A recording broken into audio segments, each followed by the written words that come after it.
Let's have some fun today. You ready? I'm ready. Ty, you ready? Aye, aye. Timeout. Tyler, who are we taking a timeout with today? Well, thank you, Kevin, and howdy doody to everybody. We got Mike Faulkner, everybody, President and CEO of WECO Manufacturing Group. Mike, thanks for taking a time out with Kevin and I on this beautiful afternoon. First question for you, Mike. What would you rather be doing than talking to me and Kevin at your office on this beautiful Tuesday afternoon?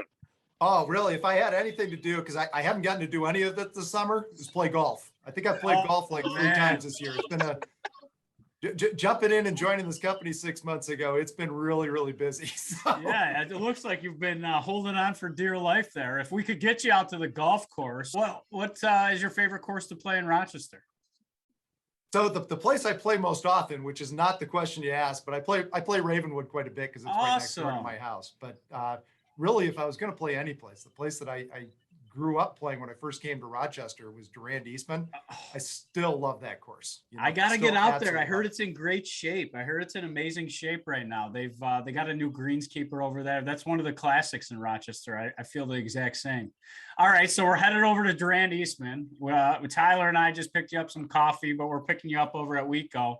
What music are you going to request? What's the first song you're going to request in the car? Oh boy. So I'm probably going to go something to pump me up for golf. Let's go Seven Nation Army. Let's go a little White Stripes there. You know, something to kind of like give me some good, get me ready to play. I want to name my firstborn Jack after Jack White. No kidding. There we go. That gets me all fired up right there, little Detroit Rock City. Yeah, I think he's down in Nashville now. I know a little bit too much about Jack White, Mike. So how about this? If you could meet anybody in the world, who would make you nervous to meet them? Who would make me nervous to meet them? Wow. Like excited nervous. Excited nervous. Who would I really look forward? Excited nervous to meet them. Boy, that's a hard one. I don't get nervous really easy because I don't have a lot of self-consciousness at all, which I think is kind of a good thing overall. But I actually think if you put it out, let's go with President Biden. I'd be nervous to kind of meet him and pick his brain a little bit. All right. Mike, what's your favorite thing besides golf to do with your family? So mostly, since my family has very different interests, the best thing that we do together is we're just kind of hanging out together and not trying to do anything that's planned fun based, but just hanging out by the pool or getting out for a walk if I can get everybody out for a walk at the same time. That's difficult. I know you're a new dad, Kevin, but as the kids get older, somehow or another, I became less and less cool. That's what I'm nervous about. So like, I'm infatuated with him right now because I know how I was. You got about 8 years where you're still. All right, cool. Good. I'm countdown is on now. Because there was that period of time where the parents are no longer cool and they can't wait to get away from you. And then it's like, oh, my dad, it's not cool that you just dropped me off at school today. You know what? Just drop me off around the corner. I'll walk. No, just make sure you have fun with that. I remember when my oldest, I used to go skating with her. I used to make a skating rink in our backyard every winter, and we'd go skating together. And I taught her how to skate. And we were at a skating arena one time when she was probably about 10 or 12, and she's with her friends, and I'm off kind of in the background, and she's giving me the. And so I put my arm around her and said, "She's my daughter." And they were playing some Lady Gaga song and I started singing it along. And so I made her pay for shunning me. And you get to do that too. That's yeah, fun. I can't wait for that. I mean, I was happy that I had the boy first, I was always fighting up a weight class for my sister, kind of trying to fight off the boys, but having the boy out of the gate first is definitely some peace of mind. Having the boy out of the gate will be, that will make life a little, easier and simpler in some phases and more difficult in others. So, Well, this is awesome, Mike. We really appreciate you being on here. And I was going to ask you, Mike, if you could do anything and know that you weren't going to fail, what would that be? So again, Tyler, tough question because I actually never think of failing. I actually don't believe I can fail. My approach is usually I see a problem, I attack the problem armed with the information that I have. If I don't get it solved on that try, I come back armed with new knowledge, attack it from a different angle, and I keep going until it's fixed. But if there was anything that I could do that would be like, somewhat dangerous, I guess, that I would love to skydive if I knew that everything was going to work. I think that would be really cool to do. But I would want to make sure everything worked there. That could be failure. What I'm hearing, Ty, is he has no fear, is what I'm hearing, which is I just wrote that down. I know. I'm all about it already, Mike. Mike's getting us excited here in the first 10 minutes of the show. Mike, you mentioned armed with the right information, right? We talked about being in leadership. We just all went through the pandemic together. We know that you are new to the CEO leadership role over there at WECO. 6 months you've been in the role, kind of picking back up before this second wave of the coronavirus is coming back. What information how are you getting armed with that information? And I guess, how do you get that information freely from your team there at WECO? So it's a fantastic question, and it actually takes quite a while to cultivate that, Kevin. It's number one is I try to get as much perspective into the room as I can. So I try to bring people with diverse views in, hear from everybody. I try to hold off whatever I'm thinking until last, because as the leader, naturally people are like, oh, he said that. I don't want to contradict him. Wow. And so you really have to make room for people to be able to bring in their perspective. And by bringing in those different perspectives, the group as a whole starts to get a better picture of what the thing is, because we're all seeing a little different thing of it. I have this really corny exercise that I take with people where I'll put an object, could be a coffee cup, anything, and I'll put it down on the table and I'll say, okay, what do you see? What do you see? What do you see? And somebody will say, well, it says WECO Manufacturing on the coffee cup. And I'm like, it doesn't say that on my side. My side's blank. More than one thing can be true, but you have to make the room to get all that information in. And then once you get those different perspectives in, work through it together to say, okay, what are the things that are critical to make a decision? And what are the things that we might not seem critical right now? We'll put them in the parking lot. And if it turns out that was something we needed later, we can bring it back into the discussion. So one of the things is one of the common themes that Tyler was talking about as we were getting to know you there is that it's creating this safe space, right? The ability for your team to even feel safe. And you touched on it, that the leaders typically in the meetings I've been in and always are speaking first, right? But the idea that then everybody else kind of shapes their opinion or molds what they're going to say around that is really, they're almost protecting the CEO from really what they want to say. Same goes for a lot of the culture conversations. A lot of the organizations, you're almost told our culture is great because that's what they know the CEO wants to hear. How do you create that safe space where your team feels confident and comfortable that they can share their opinion? And it seems like that might be what is giving you a competitive edge in your leadership roles over the years. The first is demonstrating that I am 100% a Mark 1 V1 human being, and that I am fallible just like everybody else. And so you can call it showing vulnerability, you can say being authentic, whatever words you want to use to describe it, but it's showing that I'm in this right there with them. Mm-hmm. The other thing is making sure that you don't ever come after somebody for, a personality or anything like that, that it really is, you're creating that psychological safety, just like you'd create physical safety out in the plant, where people can bring ideas into the room and you don't berate them. If it's you don't start to knock down ideas, you just bring that thought into the room and let everybody absorb it. I love it. And that exercise with the coffee cup, I'm going to try that, because I always talk about viewing things from a different lens or perspective, because until we're given new knowledge or new information, like you said, it's my opinion, right? Or this is how I formulated it and know to be true. Ty, what do you got? What was yeah, thanks. This is Mike, Kevin. Mike, what was the first thing you did at WECO to, like, an example? Can you give us an example of you walking into WECO and proving that you are human? So the first thing I did, because everybody looked to me for answers because I was the new CEO. And I told everybody who was here that, look, for the first 30 days, my job is to listen and observe. And that's all I'm going to do. And I'm going to immerse myself in everything that I can. But my goal is to just listen and observe for the first 30 days. And I'll start to share some things with you guys that I'm observing and have you fill in some details. But really, I don't want to jump to conclusions. I don't want to rush to judgment. I want to try to fully understand. You all have been at this much longer than I have. You're much more well-versed in it than I. So let me try to learn from you. And I think by coming in with that sort of humility and not saying, okay, here's the playbook. Day one, we're doing this, and we're doing this, but just coming in and really being open and listening. I think that goes a long ways towards people saying, all right, he's kind of interested in what I want to, what I know, and also really seems to be in here with us. And it seems like you're willing to roll up their sleeves, and they know that you're going to have their back. I mean, regardless.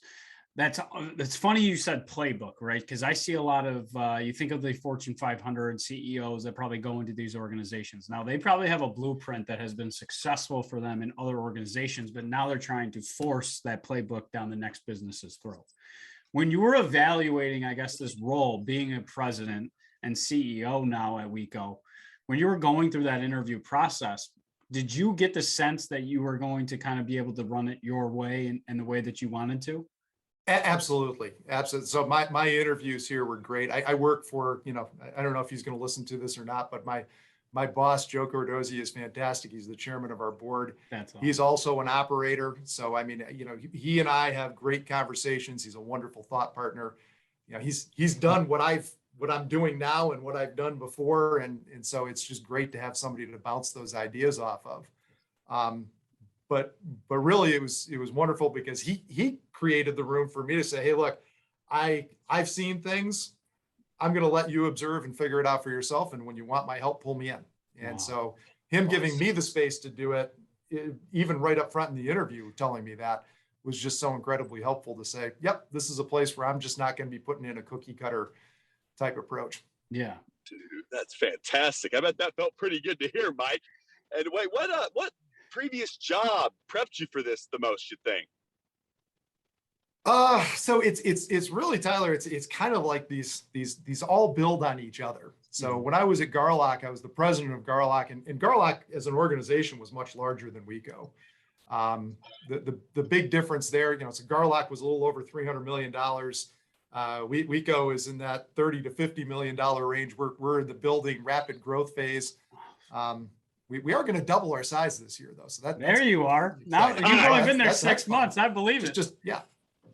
That's fun. But I think just being able to deal with a large, complex organization like Garlock and bring things back down into simpler pieces where I had to, really empower people and trust them to go out and do the work, because I couldn't be everywhere in a $300 million organization. I can't be everywhere in a $50 million organization either. So it's really taking those things, building up teams, analyzing where our gaps are. Here's my job, the way I see it is, here's the vision of where we need to go. Here's why we need to get here, which is like one of the most important things. And then, really empowering people to figure out how. And then my job as a servant leader is really to come in and take obstacles out of their way. When they run into them and they can't get up over them, around them, or through them, it's my job to come in and try to find a way to help them over them. So you're all about making sure that you're enabling their success so they can really provide the value that they can and within their organization. Absolutely. I believe in giving the people who are closest to the problem the ability to solve it, and giving them the tools, the training, and the opportunity to do that every single day. And I also find that it becomes like a flywheel for success, because the more that they're figuring out how to do this stuff, the more they're empowered, the more they're capable of doing, the more the organization is capable, the faster we can go. And is that what you refer to as on your LinkedIn profile as talent development? Because that's full scale. I mean, that's taking it from the first days that they're in your organization, ensuring that they're getting to retirement. But that is active talent management that I get to talk about in my day job. Is that how you see it, as really identifying these future opportunities? That's exactly as I see it. I mean, there's some parts of talent development that are depending on the person's level, where it's basic, hey, you need this skill or you need that skill. But as you start to progress, when you get to the point where you've got a manager of managers, if you will, when you're kind of at that level of the organization and up, it's really giving them more and more bandwidth and giving them more freedom to go out and do as they see fit. And also creating the safe space. I've got this saying, hey, you're going to fall, just fall forward. Okay. Let's learn from it. Errors of aggression are great. Errors based on fear, not so good. You don't learn a lot from falling on your behind, but you do learn something when you fall forward. So just trying to get people to take intelligent risk and make those decisions, learn from it, and add to their toolbox. Wow. No doubt that your innovation over there is going to go through the roof when you create those environments as well. I think back to a story that they were talking about at the Global Leadership Summit, and Malcolm Gladwell was talking about Xerox Park out in the San Francisco area, that innovation hub. And the gentleman that we all now know as the founder of Apple went over to that park and saw that they had the mouse, they had the desktops, they had all of that stuff. And he simply went back to his organization and said, look, guys, I screwed up. This is the way, this is the direction that we're going to go. This is the direction we need to go to. Right. Such a fascinating story, but it seems like you're creating those environments. Now, you mentioned the staircase. Tyler and I talk about that life journey, right? I talk about gaining intellectual and social capital at each stage within your life and each experience. And I know you just shared that crooked mile journey. Who was a mentor that was fundamental in the way that you saw leadership and the way that you wanted to lead and now are leading there at WECO? So one of them would be the former CEO of Enpro, Steve McAdam. He was the one who really brought in the idea of a dual bottom line, and it opened up my eyes to what great untapped potential our people had. And then my boss at the time, Eric Valancourt, who's now the CEO of Enpro, he was also instrumental in helping me, and he gave me access to probably the best thing I've ever had, which was executive coaching. I've been with my executive coach, Laura Hahn and Marie Lascavio. I've been with them for 11 years. Wow. And I didn't come out of the box like this. So I'm a work in progress. I'm much better than I used to be. I'm not as good as I'm going to get, but just having access to that has been incredibly helpful. And then I think the other thing is I enjoy mentoring, and I mentor people at different levels of the organization. And one of the rules that we came up with at Garlock when I was there is that I could no longer do skip level mentoring. So when I became the president of the company, I couldn't reach down in the organization. So I built a network outside the company, and now I actively mentor 7 or 8 people, but I learned tons from that reverse mentoring. Just being able to see it through somebody else's eyes. Yeah. Do you see that in the mentor-mentee relationship? It used to, the perception was it was only one way. I've seen it so much more bi-directional. Is that what you found as well? It's definitely bi-directional. There was a young lady that I was mentoring who I've told the story a couple of times to other people, but this one blows me away. I was mentoring her, and here I am trying to invest in her development, help her, establish some executive presence and do all this kind of stuff. And she brought up this business problem we were having. We're trying to do business in a part of the world. We're trying. It was North Africa, but the banking system it just wasn't good. It was Nigeria. Wasn't a place where you could do banking. Couldn't write a letter of credit. And she was kind of aware of this tangentially because she knew kind of what was going on. And she said, have you ever thought of cryptocurrency? And I was like, huh? And then she goes into this thing for about the next 10 minutes about cryptocurrency and how it's already being deployed frequently within Africa. And, boom, boom, boom, boom, boom. In a gazillion years, guys, I wouldn't have hung up with that. And while we didn't actually do that, we did explore it and offered it to the customer, and the customer ultimately found a way to just do it in cash. But it was a viable option, such a viable option that we started to really dig into it. Mm-hmm. You mentioned that you're a mentor to many. How do you how do you help people deal with fear? I know you mentioned that a few different times. You said the fail forward, but when someone comes up to you with the fear, what does Mike Faulkner tell them? What's your advice for us? So first off, I say, what are you afraid of? What's the worst thing that's going to happen? And are you willing to accept that as a potential outcome? Because once you've accepted what you perceive to be the worst thing that can happen, which usually, by the way, isn't that bad. Isn't that bad? Once you've accepted that, there's nothing to be afraid of, right? It's just like, okay, well, that's a potential outcome. And you get people comfortable with being uncomfortable, pushing into that unknown. Mhm. I had somebody wise once tell me that fear is an acronym for fantasy experienced as reality, because most of what we're afraid of isn't real, you know? Wow. So somebody can go on here and, oh my gosh, I'm going to go on this podcast with Tyler and Kevin, and I could look dumb. Oh, I'm going to look like I am, you know? I don't have fear of anybody else's judgment. I know who I am. Yeah, exactly. You know? We're here to It is have what it is. fun. That's awesome. And then Tyler and I talk about fear quite often because it's such an important concept, but it's the comfort zone conversation. And I've learned so much about myself during the pandemic because we did this podcast. We started to not be afraid to share our opinions. And I think you learn each time and you continue to grow. One of the things that you mentioned, Mike, that I wanted to ask you about was the double bottom line. So for the audience that doesn't really understand what a double bottom line is, and to hear a manufacturer, right? A manufacturer have a double bottom line, a CEO that's preaching that is extremely rare, I would say. What is a double bottom line and what did you learn from that experience and how are you applying that over at WECO? Sure. No, it's a great question. I didn't mean to throw in buzzwords, but it's a concept where you invest in your people, in your talent, in their development, and really look to unlock their full potential.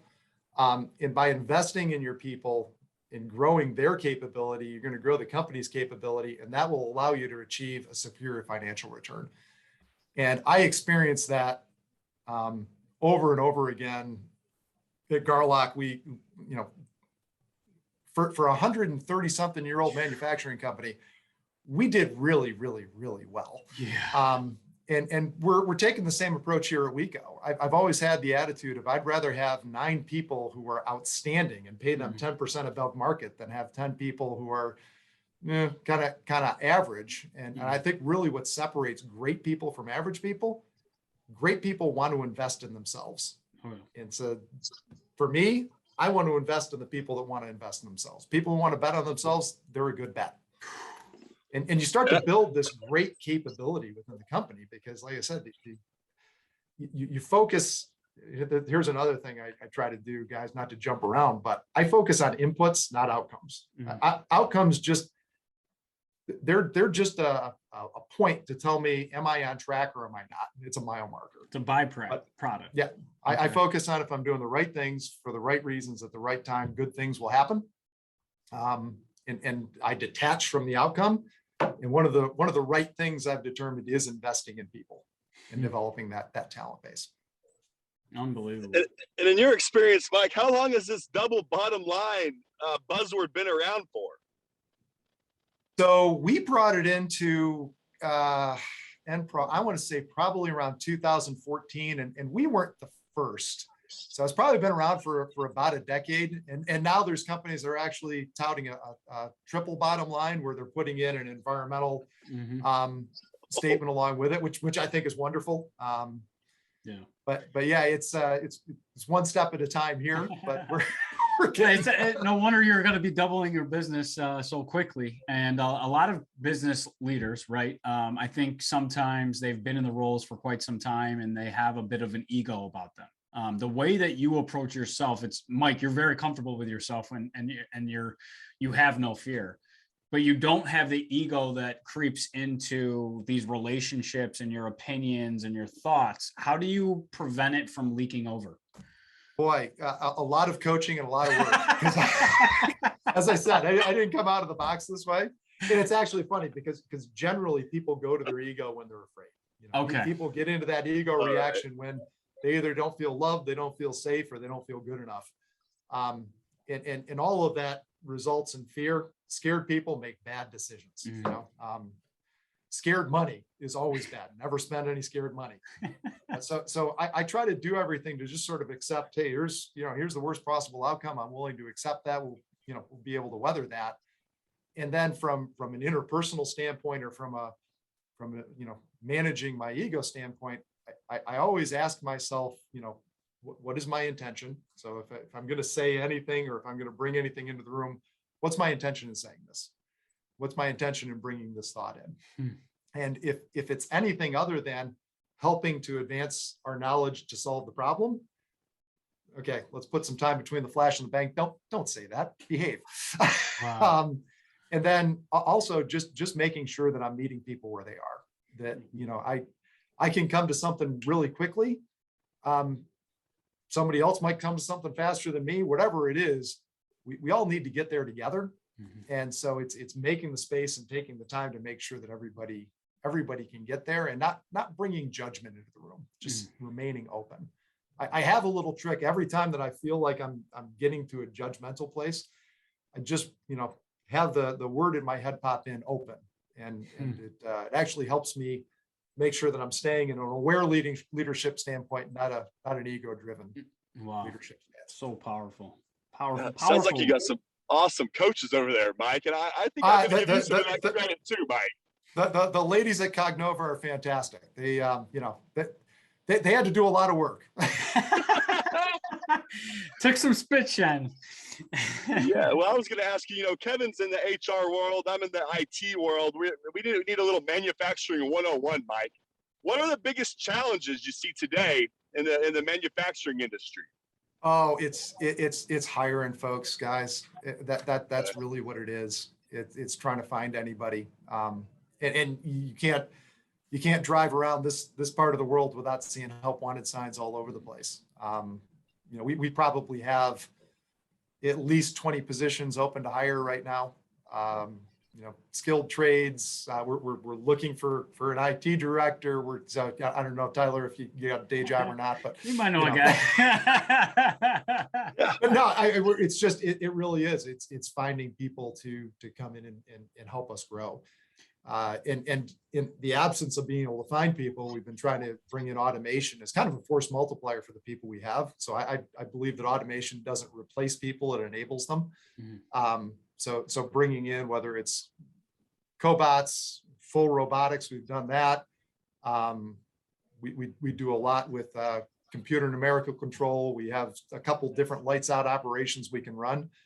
But really, even then, that just requires that you find a different skill set of people to come in and be able to program and maintain that capability. Definitely. And I think the world of work is evolving. And I always say you're buying, renting, growing, or botting talent today. But I think a lot of businesses, right, there's just as many people looking for work as there are jobs right now. So there's a huge disconnect. And I think a lot of it's skills driven, but a lot of people are fearful of coming back to the workplace.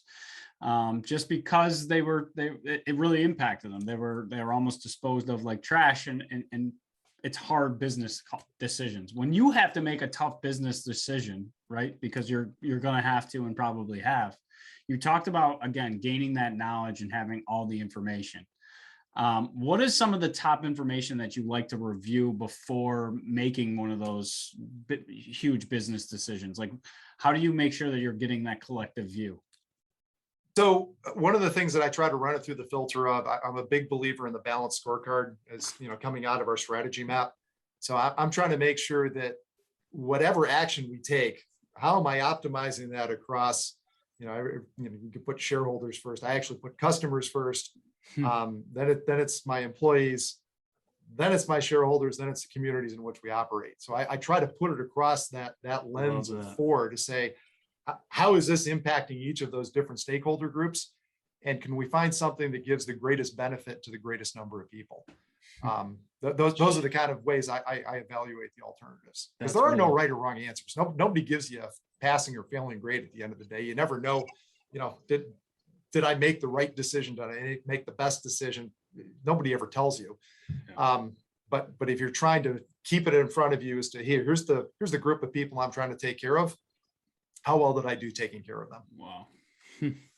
Wow.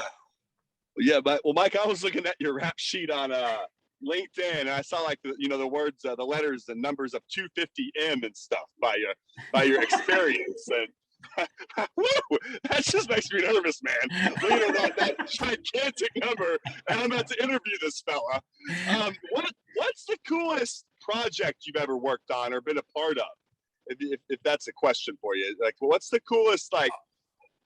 So the most fun thing I've ever done, we had an innovation project I was running. Actually got this business as a turnaround. It was called Garlock Pipeline Technologies, GPT. They were working in the midstream oil and gas space. And believe it or not, I'm an environmentalist, so working in oil and gas. I was an environmentalist working in the oil and gas business. But thanks for that disclosure. I'm a walking paradox. It's hard to figure it out. So we had this project. We had come up with it. There was a problem that was going on with the world's proven oil and gas reserves. To not get too technical, it had higher acid content. It was what they called sour crude and sour gas, and this higher acid content would attack pipes. We were fighting corrosion. We were trying to keep all the bad stuff that was inside the pipe. Mm-hmm. Our mission was to protect people and the environment from the process. And it was attacking the existing product that we had that was a leading product. And we talked about it. We're like, we got to reinvent ourselves. We got to take ourselves out, because the product that we've got 5 years from now is not going to be a product that is going to work in these applications. Wow. So we went out and we did this fantastic voice of customer with people, where we asked them, what are the things that are impacting you? Help us understand, and then give us your, multi-factor analysis of how much is solving this worth, how much is solving this worth. And at the end of the day, guys, what's so exciting is our customers ended up designing the product for us. They told us, here's the parameters we need you to hit. And then we just went back to work and said, how do we go about doing this? Wow. And it was so cool to be able to take ourselves out. And then our first product out of the gate that we were all proud of, we've launched, it was great. We started to get some failures in the field. Mm-hmm. And that was disappointing, but we pulled a full stop. We told our customers, hey, guys, something came up that nobody knew about. We were actually able to tell them something about their process they didn't know. But we're going to work on it. We're going to relaunch after we go back and look at this. And while a lot of people would have said, now let's just keep going. Yeah. I got to tell you, the credibility we built up with the customer base by just saying, guys, thank you. We're not ready. We're going to come back to you in a few months. The relaunch was just so well received. And it had to have been. I mean, nobody likes to admit failure or mistakes, right? And you see it in the auto industry, right? They push out these cars, and then they're like, it's okay if 5,000 people die. It's all right. We can still push these out. We put that in the calculation. Yeah, exactly. And I'm like, I don't want to be a part of that 5,000 or making those tough business decisions. But again, it takes that being bigger than the situation and understanding that that's going to build accountability. That's so important. And the fun thing was too, the whole organization got involved in doing this. And actually, cool. the relaunch happened when I became president. Somebody else took over the business for me that was working for me, but it was great to watch them just have the wind in their sails and keep going, because the whole company was focused on reinventing themselves. That's so cool. Oh my gosh. Mike, if you could write a book, what book would it be and what would you title it? So, if I could get anybody to pay $12.95 for a one-page book, I would write it. Not that I can't talk and go on. That better be one meaty page for $12.99. Well, so I'll share with you guys. I came up with something a long time ago. I've had the good fortune or bad fortune of being involved in a bunch of turnarounds, and I discovered this 4-step iterative process. So the 5th step is pull the lever, repeat again. Of how to take a business out of turnaround. And oddly enough, it's the same way to make a business really get into this virtuous cycle where it spins up. And the first step is to get everybody to see the same reality.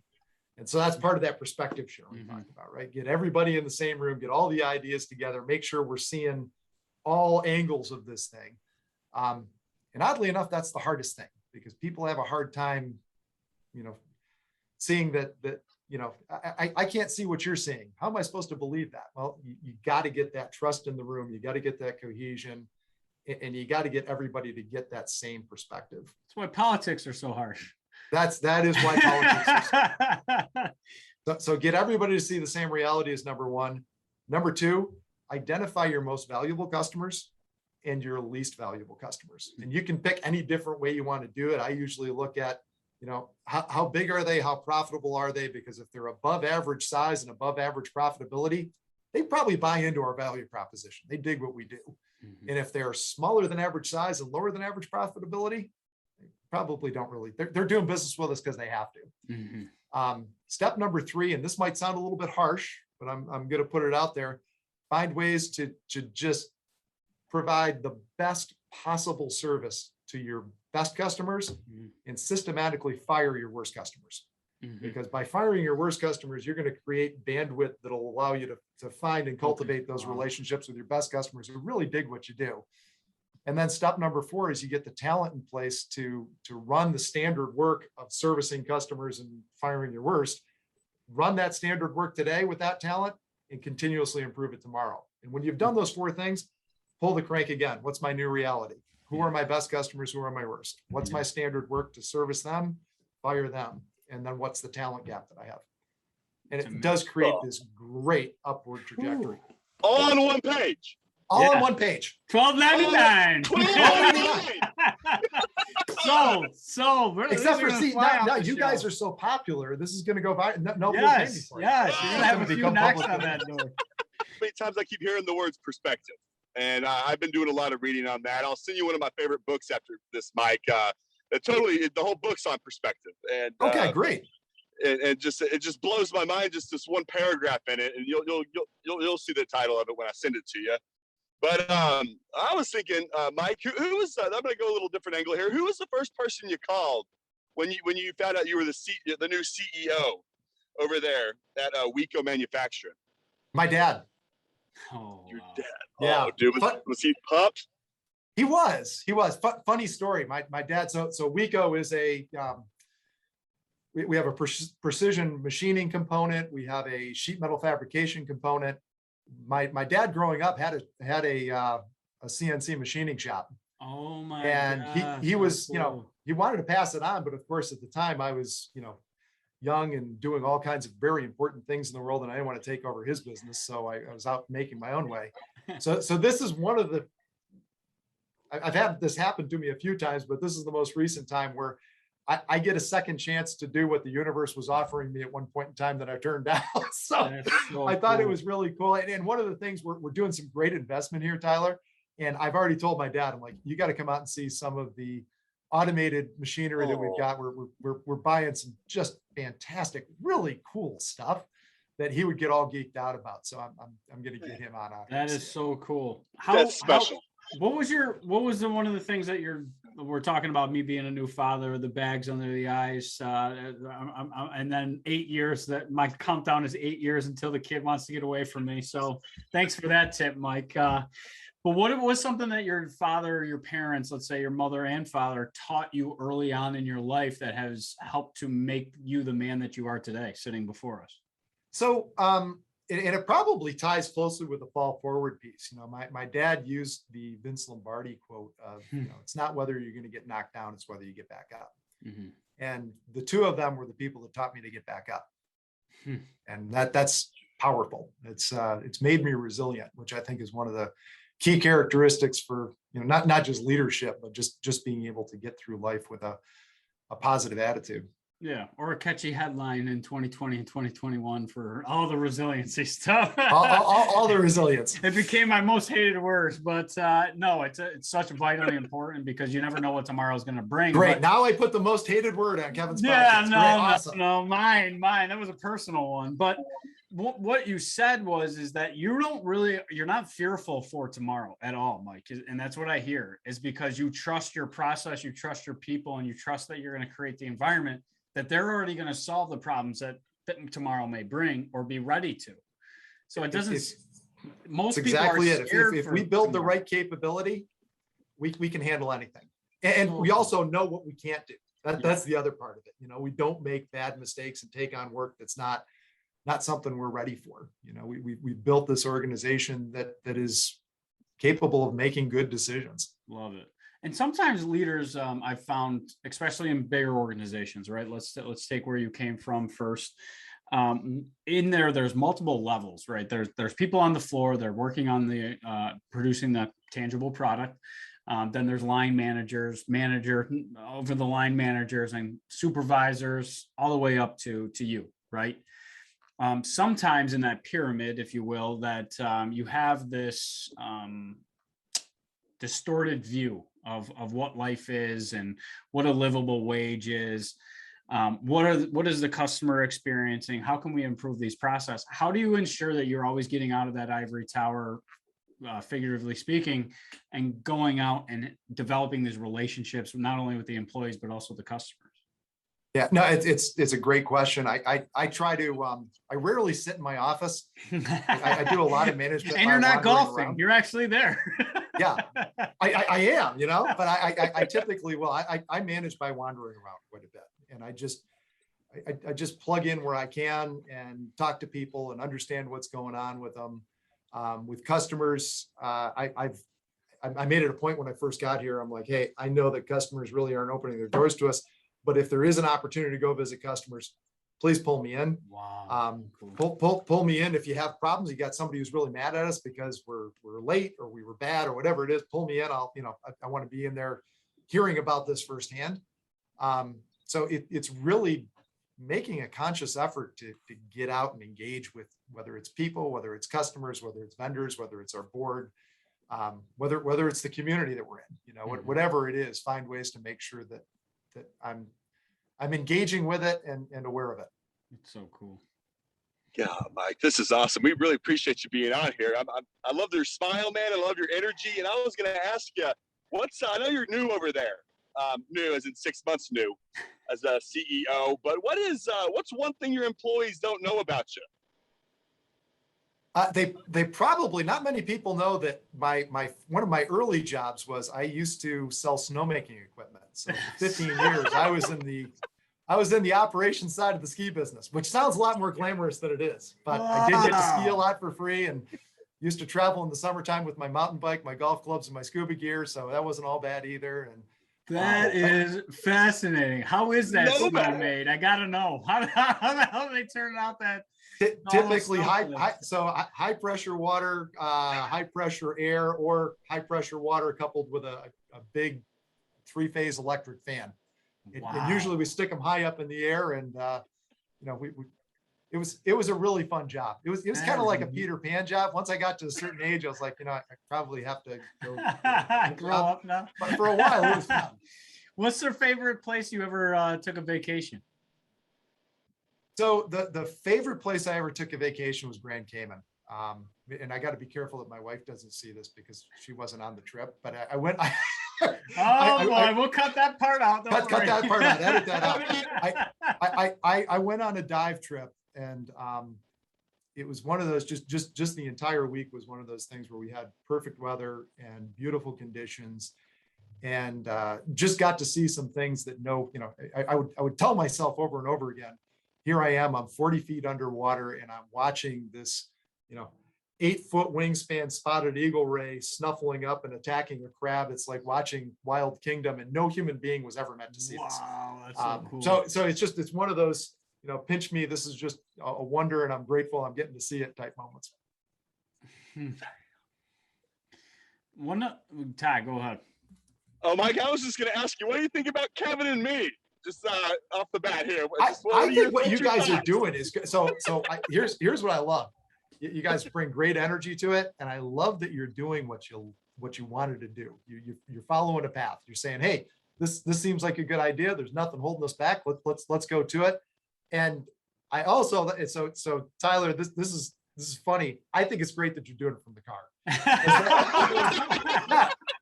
and I'm saying that from the standpoint of, hey, here's somebody who, can figure it out and overcome obstacles, right? There's nothing holding you back from being able to do it. You just happen to be mobile at this moment. Okay, so you're mobile at the moment. He's joined us from a Yeah. farm field before. Tyler's always on the run. I'm home with a baby, so I'm landlocked. Mike, what do you want your legacy to be? We talk about legacy, and on one of our other guests that we're talking about, we fight our first years of finding legitimacy. And then there's a point in time, and you're probably maybe not at that phase yet, where you're thinking about, well, what is my legacy going to be? What do you want Mike's legacy to be? I guess at the end of the day, I really want to have people remember me for walking the talk and modeling the way, on being an aware leader, on deeply listening, on making those connections, on suspending judgment, and embracing the unknown. And if it was funny, because when I left Garlock, it was gratifying. Here was a little ego moment for me. I had so many people call me up and tell me, how I'd impacted their lives. And it was almost like being at my own funeral, but in a good way. Yeah. But you don't realize what an impact you have on people. And so just having that as a little affirmation to say, okay, keep going. You're on the right path, because you're obviously making a difference for people. I love that. And that's probably been more gratifying than running a $3 million business. Way, way, way more gratifying. Yeah. At the end of the day, running a business only helps me spread, my ideas and my leadership vision a little bit more, and, trying to make sure everybody is taken care of. Our noble goal here at WECO is we're trying to enable domestic manufacturing and really invigorate the upstate New York economy through manufacturing. And that's what we're all focused on working on. How do we make a difference in our communities? Any future in politics? I mean, you're just talking to Western New York right now. No, none. Zero. No. Head to ass. No. Your voice is kind of Obama-esque as well. You have that profound touch there on your word selection. But all right, so as we finish up on this goofy show with you today, Mike, we received your application to come work for Tyler and I at Timeout with Leaders. Oh, awesome. Great. Yeah, so thank you for that. You should have been a doctor. Your handwriting, you should have been a doctor. But we have some questions that we wanted to ask you, now that we want to see if you want to become a part of our team here. Tyler, what's your first interview question for Mr. Mike? Well, Mike, thanks for your application. Like Kevin said, to come work at Timeout with Leaders. Mike, if you could nominate another local leader around town, who do you look up to, and who would it be? So there's a friend of mine who has his own consulting business, and actually he's only going to be here for 6 months out of the year now. He's moving someplace else for a successful during consulting the inclement time. He's smart. His name's Charles Pfeffer. He's a great thought partner to me. He does executive coaching. He's not my coach, but he and I play golf from time to time, and he's just one of those people who is really, I'm grateful to have him in my life, because there's lots of times where I got something I got to work out, and he's a phone call that I can make, and he brings a lot of great perspective to it. To use that word perspective again, Tyler. Love Yeah, it. you're getting a book after this, Mike. Yeah. Well, I'm going to skip my interview question because we already want to hire you, Mike. So I'm going to skip mine. Oh, great. But I have a question for you.